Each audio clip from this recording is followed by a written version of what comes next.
안녕하세요. 저는 인천에 살고 있는 35살 남자입니다. 이런 곳에 제가 글을 쓰게 될 거라곤 살면서 생각했던 적이 없었습니다. 최근 제가 겪은 너무나 황당한 일을 겪고 있는 분들이 있을까 싶어 쓰게 되었습니다. 그럼 제가 그동안 겪었던 일들을 부족한 글솜씨이지만 한번 써보겠습니다. 저는 어렸을 때부터 한자리에 앉아서 집중하는 일을 잘 못했었습니다. 주의 집중력 부족이라고들 하죠. 부모님도 걱정할 정도였어요. 하지만 부모님은 남자아이들은 원체 활동적인 거 좋아하고 집중해서 한자리에 오래 앉아있질 못한다고 생각하셨어요. 그래서 넘쳐 흐르는 에너지를 소모하게끔 하기 위해 스포츠 학원을 다니게 해주셨습니다. 그러다 태권도의 매력에 푹 빠져서 꾸준히 하다 보니 어느새 제 꿈은 태권도 선수가 되어 있더라고요. 운동을 하다 보면 한두 군데는 다치기 마련이지 않습니까? 저도 마찬가지였습니다. 스파링을 하다가 상대 기술을 어깨로 잘못 방어하는 바람에 어깨 쪽 연골을 다치고 말았어요. 순간 엄청난 고통에 비명을 지르며 쓰러졌어요. 대수술을 하게 되었고 의사가 이제 운동을 하지 말라는 말에 선수로서의 꿈은 물거품이 되었습니다. 이때까지 체육 특기생으로 공부는 전혀 하지 않고 오로지 운동만 했던 제가 평범한 학생으로 돌아가 펜을 잡아야 하니 너무 힘들었습니다. 뒤늦게 또래 애들이 하는 진도를 따라가려 해도 성적은 오르지 않았고 솔직히 많이 방황했습니다. 대학 진학은 거의 포기하고 있었는데 담임 선생님이 저를 부르더군요. 지원아, 너 대학교는 포기했어? 선생님이 오늘까지 지원할 대학교 정리해서 제출하라고 그랬잖니. 그게 제 성적으로 어디 대학교 입학도 못할 것 같아서요. 가서도 제대로 할 수 있을지 자신이 없어요. 벌써부터 그렇게 힘이 빠지면 되겠어? 입시는 원래 힘든 거야. 너가 그렇게 공부에 자신이 없으면 체육 쪽으로라도 지원해보는 게 어때? 선생님, 제가 엄청 화려한 경력이 있는 것도 아니고 어깨도 안 좋아서 분명 실기시험은 붙지도 못할 거예요. 너 그러면 띵띵대학교 사회체육학과에 한번 지원해봐라. 여기는 실기시험이 없어서 성적 100%인데 아마 너 성적으로도 들어갈 수 있을 거야. 선생님 덕분에 그 학과를 수시로 붙었고 포기했던 대학교를 입학하게 되었어요. 부모님도 엄청 기뻐하시더라고요. 하지만 원해서 간 학과가 아닌 탓에 수업은 정말 하나 재미없고 그냥 따분하게 세월만 보내는 느낌이었어요. 점점 졸업할 시기는 다가오고 취업을 할 수 있을까 걱정하던 차에 늦기 전에 여행이라도 실컷 다녀오자 싶었습니다. 그래서 한 달 동안 배달 알바를 하며 돈을 모았었죠. 그리고 방학 때 태어나서 한 번도 가보지 못했던 부산으로 배낭여행을 갔어요. 부산에서 커피로 유명하다는 카페에 갔는데 와, 정말 맛있더군요. 평소에 아메리카노도 써서 못 먹는 제가 맛있다고 생각할 정도였어요. 순간 커피를 타주시는 바리스타 분이 엄청 멋있어 보이는 거예요. 인천으로 돌아왔어도 그때 그 커피가 계속 생각이 나서 자연스레 커피에 관심을 가지게 되었어요. 처음엔 취미로 하려고 했는데 필요한 도구 이것저것 사서 제대로 시작해보자는 마음에 자격증 준비까지 했습니다. 서울에 있는 학원을 다니면서 준비를 했고 대학교 졸업과 동시에 자격증을 따는 데 성공했어요. 어차피 전공 살려봤자 잘 하지도 못할 것 같아 부모님에게 사업 자금만 도움받고 작은 카페를 차리게 됐습니다. 창업은 처음이고 어린 나이에 얼마나 잘하겠습니까? 적자를 보더라도 제가 좋아하는 일을 할 수 있는 것만으로도 즐거웠습니다. 그런데 제가 일복이 좀 있었는지 2년 정도 일했는데 카페도 자리를 잡기 시작하고 단골도 차츰 생기더라고요. 아름아름 커피가 맛있다고 소문이 퍼지면서 멀리서도 찾아오실 정도였어요. 경험 삼아 차려본 카페여서 평수도 작고 테이블도 별로 없고 1인 카페였지만 매출이 늘어서 근처에 더 큰 평수로 옮겨서 재오픈까지 하게 되었습니다. 이제는 커피 말고 디저트도 맛있게 만들기 위해 직접 유명한 카페도 찾아가서 먹어보고 유튜브로 레시피도 알아보면서 팔았더니 결과는 대성공이었습니다. 1년 사이에 매출이 3배가 껑충 뛰더군요. 거기에 만족하지 않고 근처에 분점을 2개 더 차렸어요. 매니저를 고용하고 저는 점장으로 일하며 3개의 카페를 관리 운영했어요. 어느새 이 근방에서 유명한 카페로 자리매김을 하게 됐죠. 돈을 1억 정도 벌었을 때는 부모님에게 그동안 빌려주신 돈을 갖고 나서 부모님께 지점 한 군데 점장 자리를 넘겨주었어요. 평수가 넓어졌지만 본점만큼은 아직 혼자 할 수 있다고 생각해서 본점만큼은 따로 직원을 구하지 않고 제가 매일 출근해서 일했어요. 그러던 중 단골 손님인 남자분과 친해졌는데 카페 근처 중소기업에 다니고 있다고 하더군요. 어느 날 저에게 여자친구 있는지 묻길래 애인 없이 지낸 지 오래라고 말했더니 여자 소개해주면 만날 의향이 있냐고 하더라고요. 외롭긴 했지만 가게 운영을 저 혼자 하다 보니 시간적 여유가 안 될 것 같다고 했지만 일단 가볍게 한번 밥이라도 먹고 오빠 동생 사이로 지내보라고 권유했습니다. 만나기로 한 날이 왔고 가게를 비워둘 수 없어서 어쩔 수 없이 가게에서 보기로 했습니다. 시간은 따로 잡지 않았어요. 자영업은 다 그렇지만 언제 한가할지 예상할 수 없거든요. 대체적으로 카페 주위에 회사 조금 있다 보니 아침부터 낮 2시까지 바쁘다고 말했습니다. 그날도 점심시간까지 바쁘다가 조금 한가해질 무렵 소개받은 여성분이 카페로 들어오더라고요. 솔직히 엄청 미인이진 않더라고요. 하지만 몇 번 뒤돌아서 다시 볼 정도로 묘하게 시선을 끌어당기는 매력 있는 여자였어요. 첫인상은 좋았습니다. 테이블에 앉아서 커피 한 잔 마시면서 대화를 해보니 더 마음에 들었습니다. 약간 낯가리는 것 같기도 하고 수줍어하는 것 같기도 했어요. 소개로 만난 탓에 연락처를 교환하고 빠르게 사귈 수 있었어요. 사업도 잘 되고 연애도 정말 잘 됐습니다. 이렇게 행복해도 되나 싶을 정도였죠. 그러다 결혼이란 걸 하게 되었습니다. 여자친구가 임신을 했다고 울면서 전화하더라고요. 뜻밖의 소식에 저는 놀랐고 그래도 내 자식이라고 생각하니 이것 또한 행복이겠다 싶어서 웃으면서 결혼하자고 프로포즈했습니다. 아내는 천성이 순하고 거절을 못하는 여자였습니다. 연애할 때도 그렇고 결혼하고 나서도 제 의견을 한 번도 굽힌 적이 없는 지고지순한 여자였어요. 그래서 결혼해서도 잘 지낼 자신이 있었어요. 임신을 알게 된 장인어른은 무척 놀란 듯 보였고 장모님은 어색하게 제 얼굴을 쳐다만 보셨어요. 그저 죄인이 된 듯 했어요. 그래도 제가 평생 아내를 책임질 수 있다고 장인어른을 설득했습니다. 그러더니 장모님께서도 배가 더 나오기 전에 결혼식 얼른 올렸으면 좋겠다고 하셨고요. 하지만 장모님께서 집안 사정이 좋지 않아 결혼할 때 한 푼도 줄 수 없다고 하더군요. 솔직히 아내한테 돈을 바라지 않았습니다. 아내가 사회생활 한 지 얼마 되지 않았고 벌이가 좋은 직장도 아니었고 한창 젊을 때 제 실수로 인해 애엄마로 만들어버렸으니까요. 제가 모아둔 돈으로 신혼집과 결혼식 비용을 감당하지 못해서 결국 다시 부모님에게 도움 요청을 하게 되었습니다. 아내가 홀몸이 아니니 처가댁과 가까운 신혼집으로 구했어요. 그리고 아내에게 전적으로 결혼 준비를 맡겼습니다. 계속 미안하다는 마음이 들었거든요.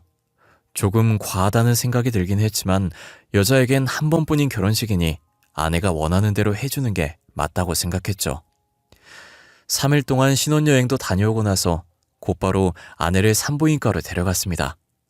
신혼여행 내내 많이 힘들어했거든요.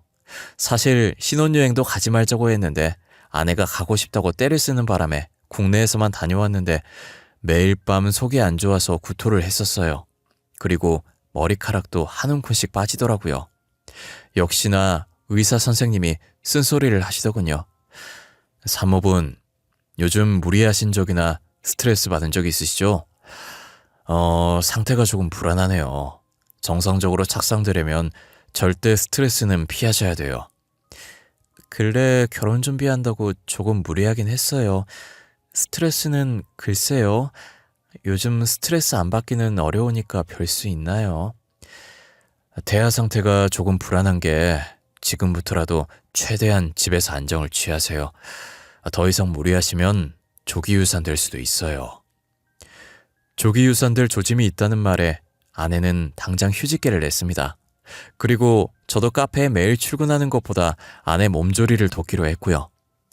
아내는 원래 몸이 약한 사람이었는지 남들보다 더 심하게 구토를 하더군요. 심한 입덧 때문에 음식을 먹지 못하니 아내는 점점 야위어 갔습니다.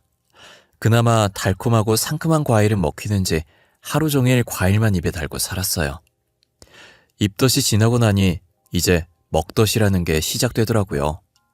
입덧은 냄새만 맡아도 헛구역질하고 난리였는데 먹덧은 안 먹으면 속이 울렁거린대요. 아내는 여름이면 딸기, 복숭아, 귤이 먹고 싶거나 겨울이면 수박, 자두를 구해달라고 했죠. 그래도 제 아이를 임신한 아내가 힘들어하면서 견디는데 이런 거라도 해줄 수 있어서 다행이었습니다. 어느 정도 아내 상태가 좋아지려던 참에 매니저가 연락이 오더군요. 점장님, 저 그만두고 싶습니다. 스트레스 받고 너무 힘들어서 더 이상 못하겠습니다. 갑자기 그게 무슨 말이야? 어떤 것 때문에 힘들다는 건데? 자세히 말 좀 해봐. 어떻게든 버텨보려고 했는데 그게 장모님이 너무 자주 오세요. 그뿐만이 아니라 지인들까지 데리고 오세요. 일주일에 한 번씩이 아니라 일주일에 두세 번씩은 오시고 계세요. 사위가 사장이라고 하니까 궁금해서 자주 오시는 거겠지. 매출이라도 올려주려고. 아니에요. 음료도 무료로 달라고 하세요. 한두 번이면 이해하겠는데 매번 올 때마다 무료로 달라고 하는 건 아니잖아요. 너도 알겠지만 아내가 젊은 나이에 갑자기 애엄마가 됐잖아.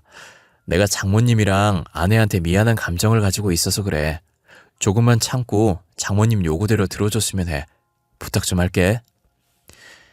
매니저에게 힘들겠지만 장모님이고 장모님 친구분들이니까 요구사항 들어주라고 했어요. 이제 장모님도 제 가족이고 그 정도는 해줄 수 있다고 생각했습니다.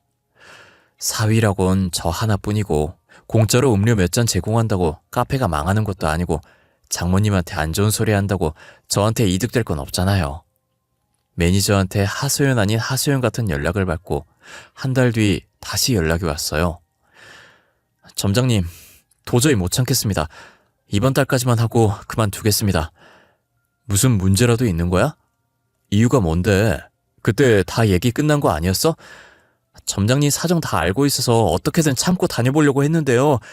진짜 장모님 해도 너무하신 것 같아요. 장모님? 그냥 무료로 달라고 하면 주라고 했잖아. 다른 문제라도 있어? 점장님이 힘들게 만들어 놓은 단골 손님 다 끊겼습니다. 지인들이랑 맨날 여기서 모임하고 큰 소리로 떠드는 바람에 민원도 무지하게 들어오고요. 매니저 연락을 받고 저는 바로 카페로 출근했습니다. 단체 손님들이 앉을 수 있는 자리를 놔두고 2, 3인용 테이블 2개를 붙여서 카페 중간 자리에 앉아서 웃고 떠들고 있더군요. 그리고 매니저는 굳은 표정을 하고선 주방 가스레인지 앞에서 라면을 끓이고 있었습니다. 라면 파는 카페가 어디 있습니까? 카페 안에선 원두 냄새와 라면이 냄새가 섞여 역겨운 냄새가 나고 있었습니다. 그 냄새를 맡은 손님들은 인상을 찡그리고 짐을 챙겨서 자리에서 일어나고 있더군요. 정말 기가 막혀서 말도 나오지 않았습니다. 매니저는 라면을 들고 장모님한테 가고 있길래 손에 들고 있던 라면을 싱크대에 버렸습니다. 장모님은 얼굴이 일그러진 채 저를 쳐다보고 있었고 무리들은 수군거리고 있었습니다. 장모님, 지금 뭐 하시는 건가요? 저희 카페에선 라면은 판매하고 있지 않은데요. 친구들이랑 얘기하고 있는데 조금 출출해서 매니저한테 끓여달라고 시켰어. 어떻게 카페에 음료만 팔아? 배고픈 사람들은 어쩌라고. 저희 카페는 커피 전문점이지 식사까지 제공하지 않습니다. 장모님도 출출하시면 밖에 나가셔서 드세요. 지금 카페 안에서 원두 냄새랑 라면 냄새랑 섞여서 역한 냄새 나거든요. 최서방, 지금 말하는 게 왜 그래? 얘기하다 보면 배고파서 부탁할 수도 있는 거잖아. 내가 뭐 외부 음식을 배달시킨 것도 아니고. 배달 음식도 안 되고 다른 음식도 취급 안 합니다. 그리고 제 매니저는 제가 고용한 직원이고 장모님 수발 들라고 고용한 직원 아닙니다. 심부름 시키시는 거 그만두세요. 아까부터 말 참 이상하게 한다. 내가 부려먹는 거라는 거야? 내가 최서방 장모인데 그 정도는 해줄 수 있는 거잖아. 아니요, 안 됩니다.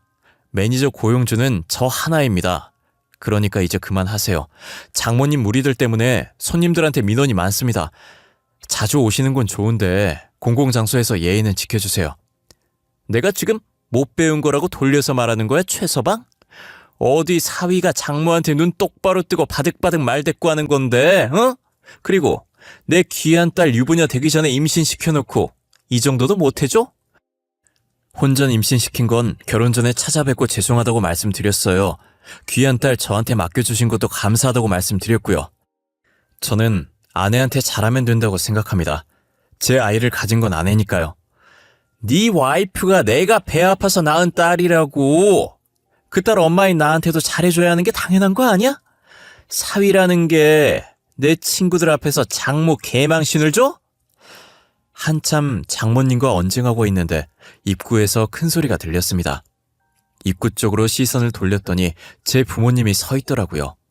어머니는 기가 막힌 표정으로 서 있었고 아버지는 어머니를 진정시키고 있었습니다. 제 쪽으로 걸어오시더니 장모님을 쳐다보고 화를 내기 시작했어요.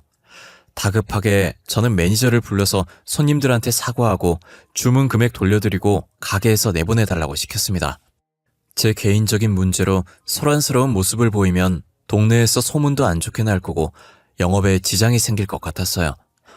사돈, 지금 이게 무슨 상황인가요? 왜 제 아들한테 고함을 지르고 계시냐고요? 최서방이 건방지게 저한테 말하길래 예의를 가르치고 있었어요. 원체 가정교육을 제대로 받긴 한 건지. 아니 사돈, 지금 누구 앞에서 큰 소리 치는 겁니까?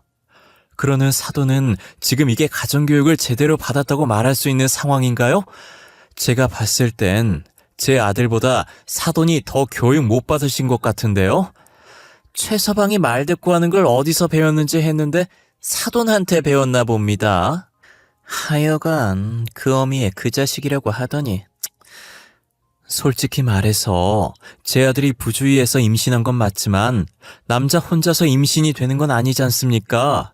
막말로 그쪽 딸은 잘한 짓입니까? 어머니 이제 그만하세요. 장모님 오늘은 이만 돌아가 주세요. 더 이상 대화하면 싸움밖에 되지 않을 것 같습니다. 아니 나 지금 너무 불쾌해서 이대로는 못 가. 최서방이 먼저 시작했으니까 나한테 속죄의 의미로 다른 동네에 있는 카페 하나만 넘겨. 장모님 말을 듣는데 순간 제가 잘못 들은 줄 알았습니다. 결론이 어떻게 그런 식으로 나오는지 이해가 되지 않았습니다. 무슨 대화 안 통하는 벽창호와 얘기하는 기분이 들었습니다. 그건 어머니도 마찬가지였는지 벙찐 얼굴로 가만히 서 있었습니다. 내 말 안 들려? 사돈 어른이 가지고 계신 카페 지점 나 한 개만 달라고.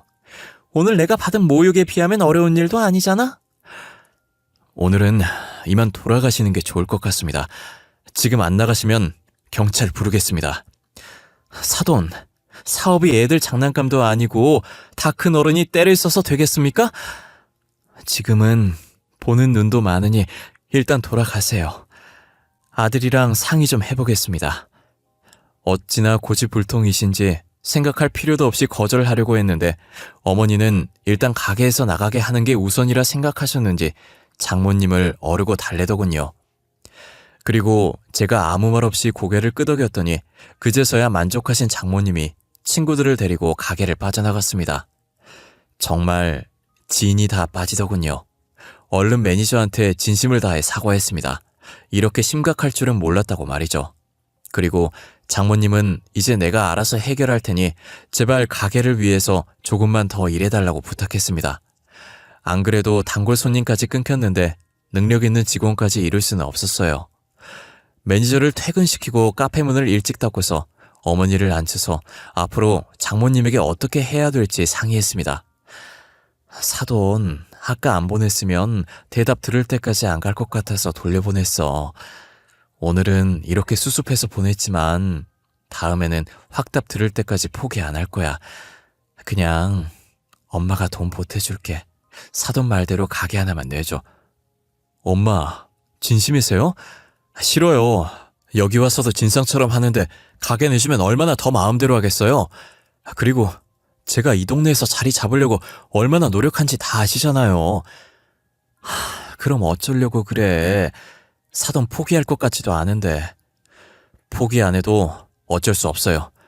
지점 내줬다가 망하면 제 카페에도 지장 갈 거예요. 소문 퍼지면 걷잡을 수도 없을 거예요. 걱정과는 달리 또 찾아올 줄 알았던 장모님은 가게에 오시지 않았어요. 그리고 아내도 출산일이 다가와서 따로 장모님을 신경 쓰지 못했었죠. 아내는 무려 10시간 동안의 진통 끝에 어렵게 딸을 낳았어요. 그런데 장모님은 조리원에 단 한 번도 오시지 않으셨어요. 저한테는 귀한 딸이라고 고래고래 소리를 지르면서 카페 내놔라고 하실 땐 언제고 참 어이가 없더군요. 아내는 한 달 정도 제가 예약해둔 최고급 산후조리원에 있다가 집에 돌아왔습니다. 그런데 난데없이 저희 본가로 들어와서 살자고 저를 설득하는 게 아니겠습니까? 아내한테 그 이유를 물어봐도 속 시원하게 말도 해주지 않았습니다.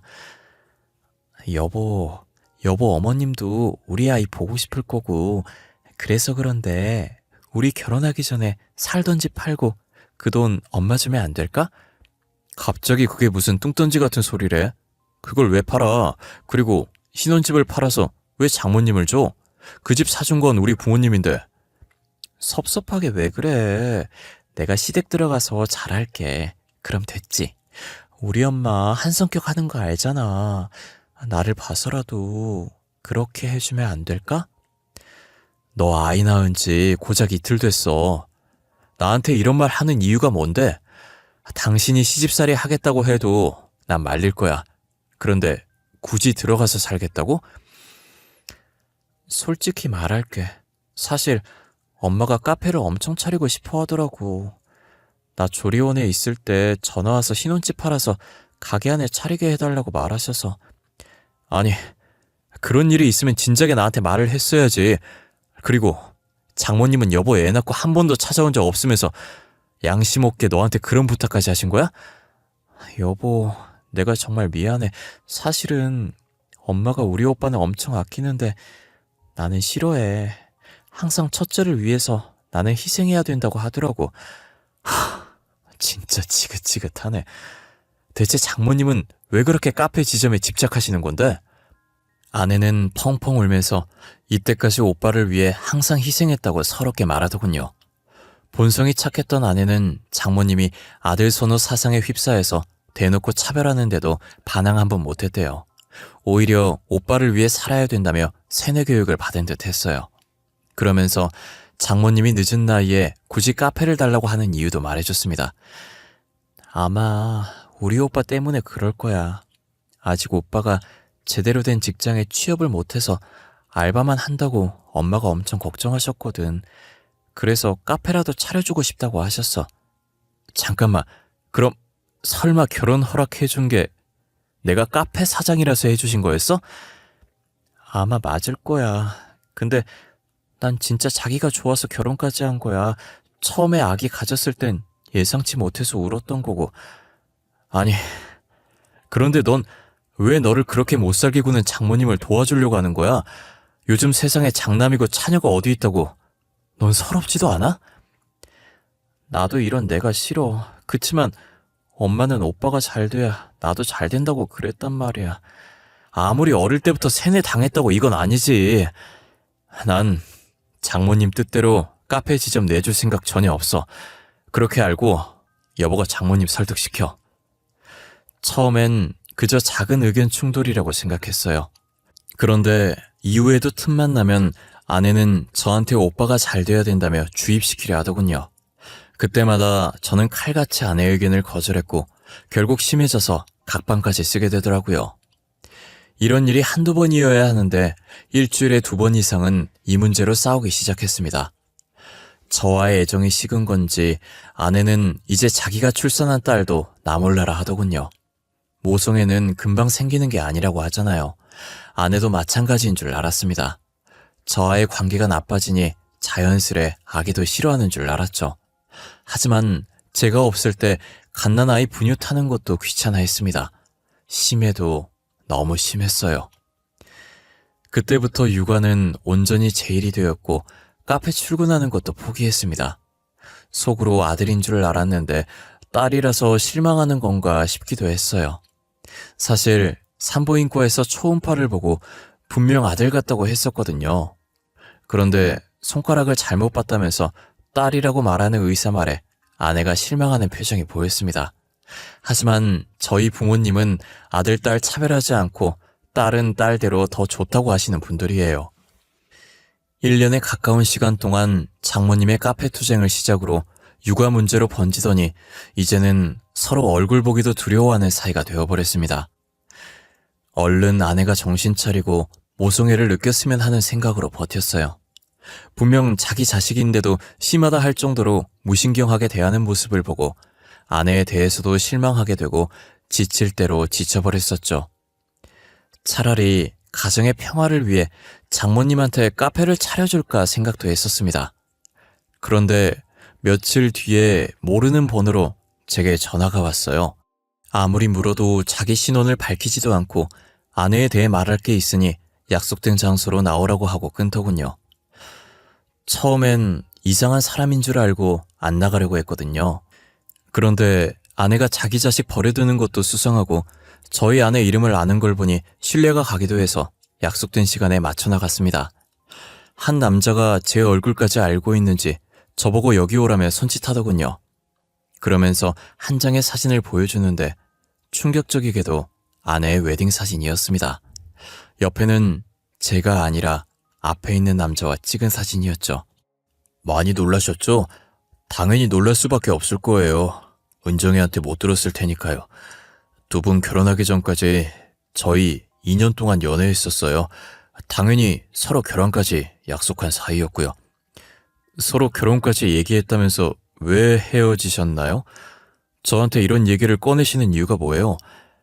은정이 제가 정말 많이 사랑했었어요. 그래서 결혼까지 하려고 은정이 부모님한테 결혼 허락 받으러 갔는데 죽어도 안 된다고 하시는 바람에 못했어요. 초면에 이런 말 하긴 그렇지만 돈이 없다는 이유로 허락을 못 받았어요. 그러면 결국 은정이랑 헤어진 거 아닌가요? 은정이 저랑 결혼해서 잘 살고 있는데 굳이 이런 얘기를 제가 들어야 하나요? 은정이가 낳은 얘기는 잘 크고 있나요? 은정이 닮았으면 이쁠 것 같은데. 이상한 말 하지 마시고 여기 나오게 한 이유가 뭐냐고요. 설마 다시 은정이랑 사귀고 싶어서 온 건 아니겠죠? 눈치가 너무 없으시네. 은정이 임신한 걸 제가 어떻게 알았을까요? 혹시 아이가 크면서 아빠를 닮아가던가요? 아마 아닐 텐데. 순간 누군가 제 뒤통수를 망치로 때리는 기분이었습니다. 저 남자가 은정이가 출산한 걸 어떻게 알았을까요? 아직 아내와 연락하고 있었던 걸까요? 남자의 말에 손이 덜덜 떨리더군요. 아마 제 아기일 겁니다. 은정이가 저한테 얘기하진 않았지만 헤어질 때 은정이가 임신한 사실을 알고 있었거든요. 그래서 다시 잡으려고 했는데 곧바로 다른 사람 만나서 결혼까지 하더군요. 아내가 낳은 딸이 제 아기가 아니라뇨. 믿을 수 없었고 믿고 싶지 않았습니다. 하지만 흔쾌히 결혼을 허락해준 장모님과 자기 배 아파 낳은 딸을 모른 척하는 아내. 둘의 모습이 머릿속을 스쳐 지나가더군요. 혼전 임신해서 급하게 결혼식을 올려야겠다던 장모님의 말이 떠올랐습니다. 애초에 제 핏줄이 아닌 걸 알면서도 아내를 돈 많은 남자와 결혼시키려는 장모님의 욕심이 치가 떨렸습니다.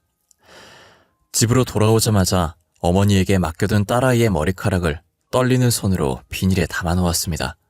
그리고 제 머리카락과 함께 유전자 검사센터에 돈 주고 의뢰를 했어요. 최대한 빨리 해달라고 하니 하루 만에 휴대폰으로 결과를 보내준다고 하더라고요. 최 서방이 어쩐 일로 온 거야? 혹시 사업 얘기 때문에 온 거야? 아유, 잘 왔어. 그러게 빨리 주면 좋았을걸, 고집은. 아니요, 그 얘기 아닙니다. 그냥 여기서 얘기하겠습니다. 장모님, 저한테 할 말 없으세요? 저희 결혼에 대해서건 아내의 임신에 대해서던지요. 제 질문에 아내의 얼굴은 하얗게 질렸고 장모님은 굳은 채 서 있기만 했습니다. 두 사람의 표정을 보고 굳이 친자검사 결과를 보지 않아도 알 수 있을 정도였어요. 저는 장모님과 아내에게 속아서 사기 결혼을 당해버렸던 거예요. 어떻게 눈 하나 깜빡하지 않고 거짓말을 하는지 소름이 끼쳤어요. 오늘 제가 누굴 만났는지 아세요? 처음 보는 남자가 은정이 전 웨딩 사진을 보여주더군요. 장모님과 아내뿐만 아니라 장인어른과 형님도 벙찐 얼굴로 두 사람을 바라봤습니다. 아내는 아예 다리에 힘이 풀려서인지 주저앉았고 장모님은 끝까지 버티고 있더라고요. 괘씸했습니다. 멀쩡한 제 인생을 송두리째 망쳐버린 사람이잖아요. 그리고 그 아이가 제 자식이 아니란 것도 말해주더군요. 진짜 당신들, 그러고도 사람이야? 어떻게 소중한 생명으로 사기를 칠 수가 있어? 최서방이 무슨 말 하는지 모르겠는데? 그 사람이 누군지 나도 몰라. 최서방, 괜히 이상한 사람이 한 말에 휘둘리지 마. 오늘은 얘기할 정신이 아닌 것 같은데 이만 가봐. 끝까지 발뺌하시네요. 저한테 제발 사실대로 얘기하세요. 여보, 내가 다 얘기할게. 그러니까 집에 가서 나랑 따로 얘기하자. 어? 은정아, 지금 무슨 소리 하는 거니? 따로 얘기할 게 뭐 있다고 그래? 장모님은 계속 발뺌하고 있는 상태에서 제 휴대폰 알림이 울렸습니다. 확인해보니 친자검사 의뢰한 병원에서 온 결과 메시지였죠. 예상대로 저는 친자 브리치 결과를 받았습니다. 더 이상 화도 나지 않고 어이가 없어 헛웃음만 나왔습니다. 병원에서 연락 왔네요. 아기가 제 아이가 아니라고 하네요. 이렇게까지 증거가 나왔는데 언제까지 모르쇠로 일관하실 예정인가요? 알고 싶은 게 뭐야? 이미 다 알았다면서. 왜? 사과라도 듣고 싶어서 그러는 거야? 난 지금도 잘못한 거라고 생각하지 않아. 정말 뻔뻔하십니다. 장모님, 저를 그냥 물주로 생각하고 있었나 봐요. 그래, 돈 많아 보여서 허락했다. 왜? 우리 장남한테 콩고물이라도 떨어져야지. 아, 그런데 어째 있는 사람들이 더 하다고 하더니 어쩜 돈 한 푼 안 넣어주려고 기를 쓰는지 원. 여보, 내가 잘못했어. 엄마가 애 아빠 속여서라도 잡으라고 했어. 난 싫다고 했어. 그런 거짓말을 하는 게 아니라고 해도 어쩔 수 없었어. 저는 더 이상 말하는 건 무의미하다고 생각해서 그대로 장모님 집을 나왔습니다. 신혼집으로 가서 박스에 아내의 물품들을 넣기 시작했어요. 어느 정도 아내의 짐을 정리하고 있을 때 현관으로 아내가 들어왔습니다. 제가 하는 행동을 보더니 무릎을 꿇고 빌더라고요. 못 본 척하고 하던 일을 계속했어요. 그리고 퀵서비스를 불렀어요. 잘 들어. 난 더 이상 너랑 살 이유 없어. 짐은 고이 싸서 퀵으로 보내줄게. 그리고 네가 낳은 네 자식 지금 당장 데리고 가. 정말 미안해. 한 번만 용서해주면 안 될까? 평생 옆에서 살면서 속죄하면서 살게. 처음엔 엄마가 시키는 대로 한 거 맞지만 나 자기 사랑해서 결혼한 거야. 진심이야. 정말 미안하면 나한테서 떨어져. 너한테 혼인무효 소송 걸 거야. 니네 엄마한테 손해배상 청구할 거고 마음의 준비하라고 미리 알려주는 거야. 그렇게 아내를 집에서 쫓아내고 변호사를 선임해서 두 사람에게 민사소송을 걸었습니다. 저한테 매일 빌면서 연락 오는 아내한테 별 감정 따위 들지 않았습니다. 오히려 평생을 장남에게 치여서 자기 의견 따위 없이 살아온 아내의 인생이 불쌍하고 가여워 보이더군요. 2주 후 법원 출석장을 받았는지 장모님께서 연락이 왔었어요. 또 뻔뻔하게 죄를 인정 못하고 소송 취하하라며 화부터 내시더군요. 장모님의 성질이 더러운 줄은 알고 있었는데 법적으로 잘잘못을 따지자는데도 저한테 전화로 욕을 그렇게 하는 걸 보니 참 못 배워먹은 사람이구나 싶었습니다. 저희 부모님은 제가 하고 싶은 대로 하라고 비용까지 전부 대주신다고 했어요. 처음엔 어머니가 아이가 불쌍하다길래 우리 자식 아니라고 정태라고 했습니다. 저라고 안 그러고 싶겠습니까?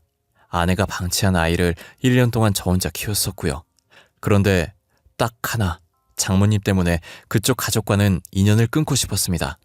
만약에 정 때문에 아이를 거둬들이면 나중에 무조건 돈 내놔라 할 인간이었거든요. 장모님이 제 부모 욕까지 하면서 성질 돋구길래 무릎 꿇고 빌면 생각해보겠다 했는데 자기 자존심이 먼저인지 머리 회전이 느린 건지 죽어도 사과를 안 하시겠다고 하더라고요.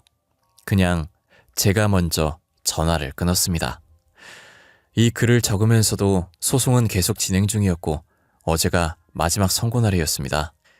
아내는 더 이상 아무것도 할 수 있는 게 없다는 걸 알고 소송에 항소하지 않아 패소했고요. 그런데 장모님은 결과에 승복하지 못하고 화를 내다 법정에서 쫓겨나 버렸어요. 이제 장모님도 아니군요. 아줌마네요. 그 성질 더러운 아줌마한테 그동안 카페에서 영업방해로 피해받은 금액과 무단 취직하면서 매니저 힘들게 한 정신적 피해 보상금까지 한 번에 소송 걸어서 총 1,000만 원 받기로 결정났습니다. 길었던 손해배상 소송에 정말 힘들었습니다. 그런데 웃긴 건 전처는 장모님한테 문전박대를 당했다고 하네요. 장인어른은 장모님 기에 눌려서 절대 자기 의견 안 내세우는 사람이었거든요. 그런데 보다 못해 아내를 감싸고 돌자 장모님이 장인어른까지 쫓아냈다고 하더라고요. 결국 전처는 전 약혼자에게 염치불구하고 연락했다고 합니다. 그 남자도 참 대단한 게 그 여자를 얼마나 사랑했으면 아이까지 둘이서 같이 키운다고 하더라고요. 여러분들은 제가 더 복수하길 원하실 텐데 안타깝게도 이게 끝이네요. 저는 더 이상 복수하고 싶진 않아요. 전처가 이때까지 어떤 대우를 받고 살았는지 안 들어도 뻔하니까요. 죽어도 장난만 생각하고 전처를 이용해 먹으려는 게 아무리 생각해도 참 여러모로 대단한 아줌마네요. 다행인 건 장모님께 카페를 내주지 않아서 제 사업은 문제가 없이 다시 일어섰어요. 물론 재판 중에도 카페에 나가서 평소보다 2배는 더 열심히 일했습니다. 과거는 잊고 돈이나 벌려고요. 제가 원하는 대로 해결됐으니까 털어버리고 제 인생 살려고 합니다. 제 긴 이야기 들어주셔서 감사합니다. 환절기인데 다들 감기 조심하시고 건강 챙기면서 살아가셨으면 합니다.